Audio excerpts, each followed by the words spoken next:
জয় Hind everyone, good morning.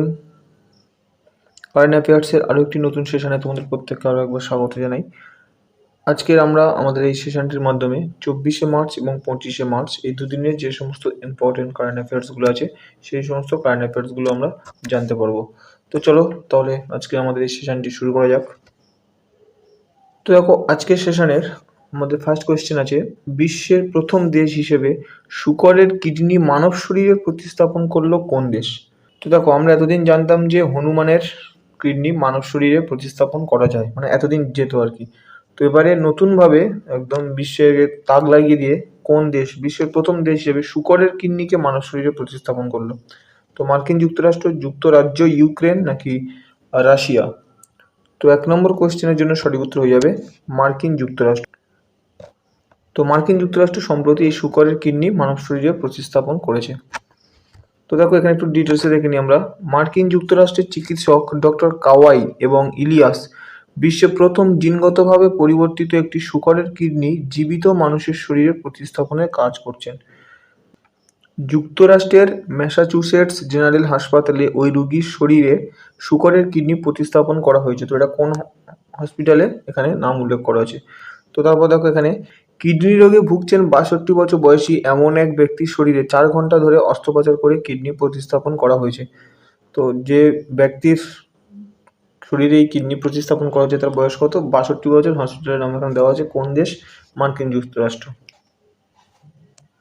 Next দেখো, 2 নম্বর question, সম্প্রতি কোন সংস্থা এভিয়েশন উইক লরিয়েটস পুরস্কারে ভূষিত হয়েছেন? তো ডিআরডিও, ইসরো, নাসা নাকি রসকসমস? তো 2 নম্বর কোয়েশ্চেনের জন্য সঠিক উত্তর হয়ে যাবে, আচ্ছা এখানে অ্যানিমেশনে একটু মিস্টেক আছে, আগে চলে এসেছে। আচ্ছা, এই 2 নম্বর কোয়েশ্চেন সঠিক উত্তর হয়ে যাবে ইসরো। তো দেখো, এভিয়েশন উইক লরিয়েটস অ্যাওয়ার্ড মহাকাশ শিল্পের মধ্যে অসাধারণ কৃতিত্বের স্বীকৃতি দেওয়ার জন্য এটি বিখ্যাত, এবং এই বছর এটি ইসরোর চন্দ্রযান-3 মিশনের কৃতিত্বের জন্য এই পুরস্কার ভূষিত হয়েছেন ইসরো। মার্কিন যুক্তরাষ্ট্রে ভারতীয় দূতাবাসের ডেপুটি অ্যাম্বাসাডর শ্রী প্রিয়া রঙ্গনাথন ইসরোর তরফে এই পুরস্কার ঘোষণা করেছেন। তো তবে সেকেন্ড পয়েন্টটা কিন্তু ইম্পর্টেন্ট, যদি বলে পুরস্কারটা মানে এই পুরস্কারে ভূষিত হয়েছেন কে, তাহলে ইসরো।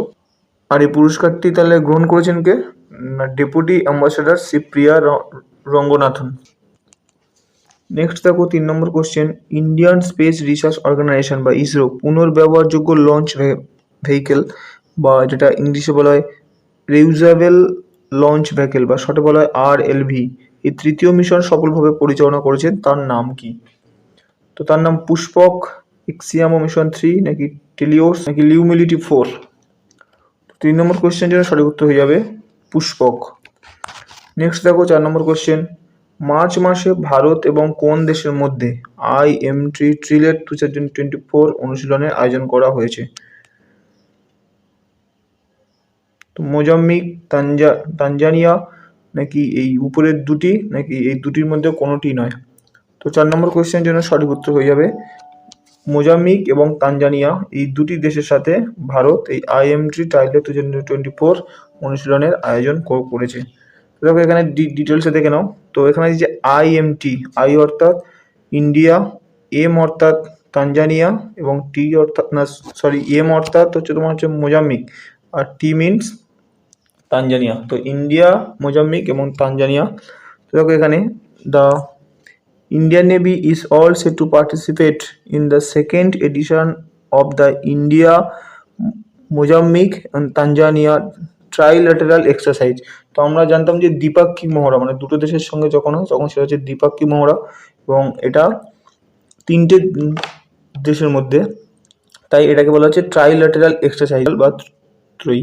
তো তার নাম কি? IMT ট্রাইলেট 2024, A joint maritime exercise schedule from 21 to 29 March. তো এটা 21শে মার্চ থেকে 29 মার্চ, এটা মানে 21শে মার্চ থেকে 29 মার্চ পর্যন্ত চলবে এটা। The Indian naval ships INS TIR and INS Sujata will be represent India this trilateral exercise. তো ইন্ডিয়ার এই দুটো জাহাজ INS টির এবং INS সুজাতা, এই দুটি জাহাজ এই এক্সারসাইজে রিপ্রেজেন্ট করবে। নেক্সট দেখো, 5 নম্বর কোশ্চেন। আচ্ছা, নেক্সট 5 নম্বর কোশ্চেন যাওয়ার আগে এখানে কিছু আমরা 2024-এর যে সমস্ত ইম্পর্টেন্ট মিলিটারি এক্সারসাইজ আছে সেগুলো আমরা দেখে নিই ইন্ডিয়ার সাথে অন্যান্য দেশে। তো দেখো, ইন্ডিয়া এবং অস্ট্রেলিয়ার মধ্যে মানে ইন্ডিয়ার অস্ট্রেলিয়ার আর্মিদের মধ্যে যেটা অনুষ্ঠিত হয়েছে যে বাইল্যাটারাল এক্সারসাইজ, তার নাম কি অস্ট্রা হিন্দ। অস্ট্রা মানে থেকে এখানে অস্ট্রেলিয়া এবং হিন্দ মানে জয় হিন্দ, তো এটা ইন্ডিয়া মনে রাখবে। তারপর ইন্ডিয়া আর অস্ট্রেলিয়ার নেভির মধ্যে যে বাইল্যাটারাল এক্সারসাইজ সংঘটিত হয়েছে তার নাম কি ox index. Ox index, ox থেকে অস্ট্রেলিয়া, আইএনডি থেকে ইন্ডিয়া, এটা মনে রাখার জন্য বলছি। তবে দেখো ইন্ডিয়া আর বাংলাদেশের আর্মির মধ্যে যেটা সংগঠিত হয়েছে যে বাইল্যাটারাল এক্সারসাইজ তার নাম সম্প্রীতি। ইন্ডিয়া আর বাংলাদেশের নেভির মধ্যে যেটা সংগঠিত হয়েছে তার নাম INBN কর্প্যাট, ওটা ইন্ডিয়া বাংলাদেশ কর্প্যাট। ইন্ডিয়া এবং বাংলাদেশের এয়ারফোর্সের মধ্যে যেটা সংগঠিত হয়েছে তার নাম টেবিল টপ এক্স। ইন্ডিয়া এবং চায়নার আর্মির মধ্যে যে বাইল্যাটারাল এক্সারসাইজ হয়েছে তার নাম হ্যান্ড ইন হ্যান্ড। নেক্সট দেখো, এগুলো কিন্তু প্রত্যেকটা ইম্পর্টেন্ট, ঠিক আছে। তো নেক্সট দেখো, ইন্ডিয়া এবং ফ্রান্সের আর্মির মধ্যে যেটা সংগঠিত হয়েছে তার নাম শক্তি। ইন্ডিয়া এবং নেভির মধ্যে যেটা হয়েছে তার নাম ভরুনা। ইন্ডিয়া আর ফ্রান্সের নেভির মধ্যে যেটা হয়েছে, ইন্ডিয়া আর ফ্রান্সের এয়ারফোর্সের মধ্যে যেটা সংগঠিত হয়েছে তার নাম গুরুদা।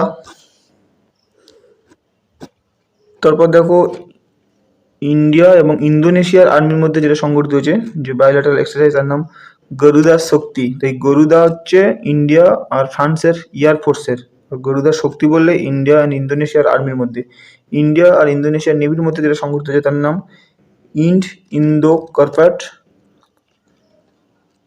এবং ইন্ডিয়া জাপানের আর্মির মধ্যে হচ্ছে ধর্ম গার্জিয়ান। ইন্ডিয়া আর জাপানের নেভির মধ্যে যেটা সংগঠিত হয়েছে তার নাম Zimax, J for Japan, I for India. এবং ইন্ডিয়া এবং কাজাকস্তান আর্মির মধ্যে যেটা সংগঠিত হয়েছে তার নাম প্রবল দস্তক। ক্লিয়ার? তারপর দেখো নেক্সট 5 নম্বর কোশ্চেন, কোনটি দেশীয় রকেট তৈরির জন্য ভারতের দ্বিতীয় বেসরকারি সংস্থা হয়ে উঠেছে? অগ্নিকুল কসমস, ধ্রুব কসমস, স্কাইরুট অ্যারোস্পেস নাকি বেলাট্রিক্স অ্যারোস্পেস? তো 5 নম্বর কোয়েশ্চেনের জন্য সঠিক উত্তর হয়ে যাবে অগ্নিকুল কসমস। তো এই অগ্নিকুল কসমস সম্প্রতি দেশীয় রকেট তৈরির জন্য ভারতের দ্বিতীয় বেসরকারি সংস্থা হয়ে উঠেছে। তো এখানে ডিটেলসে দেখে নাও। Agnikul Cosmos private limited become the second Indian private company to launch its first private rocket. তার মানে কি এখানে ইন্ডিয়ার দ্বিতীয় মানে এটা বেসরকারি সংস্থা যে দেশীয় রকেট তৈরি করছে, এবং এই অগ্নিকুল কসমস তাদের প্রথম রকেট তৈরি করেছে, ঠিক আছে। তারা রকেট তৈরি করেছে প্রথম এবং সেই হিসেবে তারা ভারতের দ্বিতীয়। Because before this, Skyroot Aerospace of Hyderabad will launch its first rocket Vikram S in 2024. এটা সেকেন্ড হচ্ছে কারণ তার আগে ফার্স্ট মানে রকেট তৈরি সংস্থায় হিসেবে স্কাইরুট অ্যারোস্পেস, এই যেটা দেওয়া আছে স্কাইরুট অ্যারোস্পেস 2022 সালে তারা তাদের একটা রকেট বিক্রম এস নামে তারা তৈরি করেছে, ঠিক আছে। তারপর দেখো next, become the first private company in the country to launch. তো এই যে অ্যারোস্পেস, হায়দ্রাবাদের যে অ্যারোস্পেস, সেটা 2022 সালে ইন্ডিয়ার ফার্স্ট প্রাইভেট কোম্পানি হয়ে গেছিলো রকেট তৈরির দিক থেকে। Now the second one is Agnikul Cosmos of Chennai. তো এই যে অগ্নিকুল কসমস এটা কোথায়, এটা চেন্নাইয়ের, and the name of its rocket is Agnibaan. এবং তারা যে ফার্স্ট যে রকেট তারা তৈরি করেছে তার নাম কি, এই যে দেওয়া দেখো অগ্নিকুল, আচ্ছা সরি এখানে, আচ্ছা এটা না, এটা হবে অগ্নিবান হবে, এই যে অগ্নিবান এই যে দেওয়া আছে, এটা অগ্নিকুল এটা সংস্থার নাম এবং এই রকেটের নাম হচ্ছে অগ্নিবান। নেক্সট দেখো 6 number question, where will the world's tallest Ram temple be built? India, USA, Australia নাকি ইংল্যান্ড? তো বিশ্বের সব থেকে উঁচু রাম মন্দির কি ইন্ডিয়ার, তাই তো? ভুল, সঠিক উত্তর হবে অস্ট্রেলিয়া।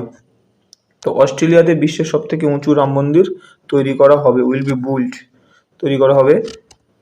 তো নেক্সট দেখো 7 number, world telecom standardisation assembly 2024 host করবে কোন দেশ? রাশিয়া, উত্তর কোরিয়া, ভারত নাকি যুক্তরাজ্য? তো world telecom standardisation assembly 2024 host করবে ইন্ডিয়া। নেক্সট দেখো 8 number question, according to the released report who is on top in the world in milk production all types of cattle? অর্থাৎ বলছে যে সম্প্রতি প্রকাশিত রিপোর্ট অনুযায়ী বিভিন্ন গবাদি পশুর দুধ উৎপাদনে বিশ্বের শীর্ষে আছে কোন দেশ? তো ইউক্রেন, ভারত, রাশিয়া নাকি ইংল্যান্ড? তো 8 নম্বর কোয়েশ্চেন সঠিক উত্তর হয়ে যাবে ভারত। এই যে রিপোর্ট, এই রিপোর্ট মানে প্রকাশিত করে কারা? ভারতের পশুপালন ও দুগ্ধজাত বিভাগ এই রিপোর্ট প্রকাশ করে। তো নেক্সট দেখো নম্বর কোশ্চেন আছে, এখানে একটু দেখো ডিটেলসে দেওয়া আছে। According to the report of the department of animal হাজব্যান্ড্রি and daring government of India. তো ভারত সরকারের যে পশুপালন ও দুগ্ধজাত যে বিভাগ আছে তার রিপোর্ট অনুযায়ী ভারত হচ্ছে শীর্ষে আছে দুগ্ধ উৎপাদনে, মানে বিভিন্ন গবাদি পশুর দুগ্ধ উৎপাদনে ভারত শীর্ষে আছে। তো ভারত পৃথিবীর টোটাল যে দুগ্ধজাত বা যে দুধের পরিমাণ তার 24% শুধু উৎপাদন করে ভারত, ঠিক আছে। তো নেক্সট দেখো 9 নম্বর কোশ্চেন, ইন্ডিয়ান ব্যাংকস অ্যাসোসিয়েশনের চেয়ারম্যান পদে নিযুক্ত হলেন কে? এম.ভি. রাও, কিরণ মাহাতো, নবীন জিন্দাল নাকি শিবম কুমার? তো 9 নম্বর কোশ্চেন সঠিক উত্তর হয়ে যাবে এম.ভি. রাও। নেক্সট দেখো 11 নম্বর কোশ্চেন, সম্প্রতি কোন রাজ্য মহাতারি বন্দনা যোজনা শুরু করেছে? ছত্তিশগড়, কর্ণাটক, উড়িষ্যা নাকি মহারাষ্ট্র? তো 11 নম্বর কোশ্চেন সঠিক উত্তর হয়ে যাবে ছত্তিশগড়। তো ছত্তিশগড় সম্প্রতি মহাতারি বন্দনা যোজনা শুরু করেছে। তো এটার কিছুই না, আমাদের রাজ্যে যেমন 1000 টাকা করে মাসে মাসে দেওয়া হয় মহিলাদের, তো এই রাজ্য সম্প্রতি এরকম শুরু করেছে একটা। তো তারপর চলো নেক্সট, আচ্ছা এই যে ছত্তিশগড়ের মুখ্যমন্ত্রী আছে কি বিষ্ণু দেও সাই এবং রাজ্যপাল আছেন বিশ্বভূষণ হরিচন্দন। ওই যে কর্ণাটকের মুখ্যমন্ত্রী আছেন কর্ণাটককে সিদ্ধারামাইয়া, উড়িষ্যার বর্তমান মুখ্যমন্ত্রী নবীন পট্টনায়ক অ্যান্ড মহারাষ্ট্রের বর্তমান মুখ্যমন্ত্রী একনাথ শিন্ডে। নেক্সট দেখো, আচ্ছা এই পর্যন্ত ছিল আমাদের এই দুদিনের যে সমস্ত ইম্পর্টেন্ট কারেন্ট অ্যাফেয়ার সেগুলো। এবার আমরা আমাদের যে নেক্সট পার্ট রিভিশন পর্ব আমরা শুরু করব।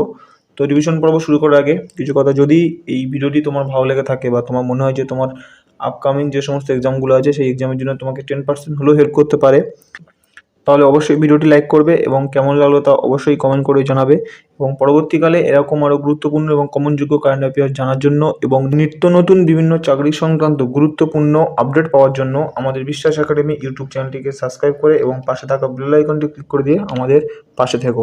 এবং এই সমস্ত ক্লাসের কারেন্ট অ্যাফেয়ার্স ক্লাসের বা অন্যান্য ক্লাসের যদি তোমরা পিডিএফ পেতে চাও তাহলে আমাদের বিশ্বাস একাডেমি যে টেলিগ্রাম চ্যানেল আছে এই টেলিগ্রাম চ্যানেলে তোমরা জয়েন করতে পারো। এখানে তোমরা সমস্ত ক্লাসের পিডিএফ তোমরা পেয়ে যাবে। তো এই চ্যানেলের টেলিগ্রাম চ্যানেল লিঙ্ক আমি এই ভিডিও ডেসক্রিপশনে আমি দিয়ে দেবো, তোমরা সেখান থেকে আমাদের টেলিগ্রাম চ্যানেলে জয়েন করে যাও। তো চলো তাহলে আমাদের আজকের রিভিশন পর্ব শুরু করা যাক। তো দেখো আমাদের রিভিশন পর্বের ফার্স্ট কোয়েশ্চেন আছে, সম্প্রতি ভারতের নির্বাচন কমিশন কোন মন্ত্রকের সাথে মেরা পেহলা ভোট দেশকে নিয়ে প্রচার শুরু করেছে? শিক্ষা মন্ত্রণালয়, স্বরাষ্ট্র মন্ত্রণালয়, কর্পোরেট বিষয়ক মন্ত্রণালয় নাকি প্রতিরক্ষা মন্ত্রণালয়? তো সঠিক উত্তর হয়ে যাবে শিক্ষা মন্ত্রণালয়। তো সম্প্রতি ভারতের নির্বাচন কমিশন শিক্ষা মন্ত্রণালয়ের সাথে মেরা পেহলা ভোট দেশকে নিয়ে এই প্রচার শুরু করেছে। দেখো সম্প্রতি ডেঙ্গু জ্বরে ক্রমবর্ধমান মামলার কারণে দক্ষিণ আমেরিকার কোন দেশ স্বাস্থ্য জরুরি অবস্থা ঘোষণা করেছে? তো পেরু, চিলি, আর্জেন্টিনা নাকি পর্তুগাল?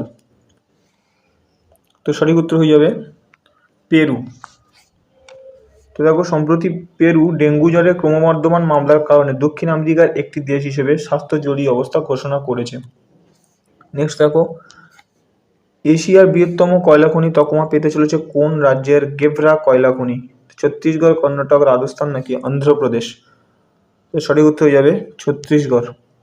আচ্ছা যদি এখানে কোশ্চেনটা ঘুরিয়েও দিতে পারে, ঠিক আছে, যে এশিয়ার বৃহত্তম কয়লা খনি তকমা পেতে চলেছে ছত্তিশগড়ের কোন কয়লা খনি? তোমরা যে কয়লা খনির নামটা জানতে চাইলো, তো সেক্ষেত্রে হয়ে যাবে গেভরা কয়লা খনি। তো এই নামটাও তোমরা একটু মনে রাখো, ঠিক আছে, গেভরা কয়লা খনি ছত্তিশগড়ের গেভরা, ঠিক আছে।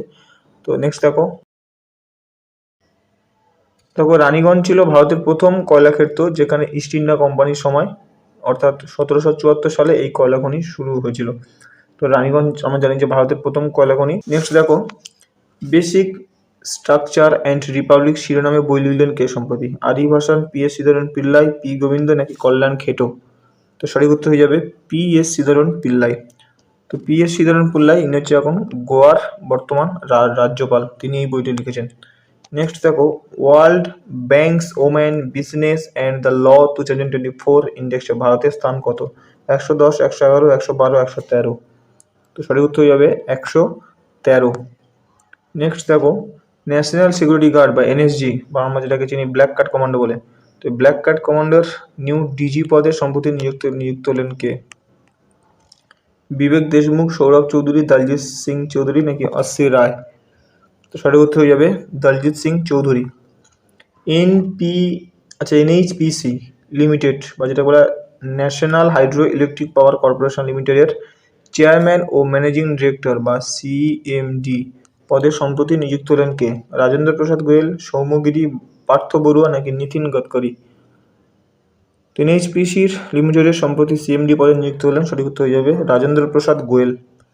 নেক্সট দেখো, সম্প্রতি নৌমহড়া সমুদ্র লক্ষ্মণ কোথায় আয়োজিত করা হয়েছে? বিশাখাপত্তনম, কোচি, চিল্কা নাকি ম্যাঙ্গালোর? তো সঠিক উত্তর হয়ে যাবে বিশাখাপত্তনম। তো এটা কোন দুটো দেশের মধ্যে সংঘটিত হয়েছে? ভারত এবং মালয়েশিয়ার নৌবাহিনীর মধ্যে। এটা হচ্ছে 3rd এডিশন এটা, ঠিক আছে।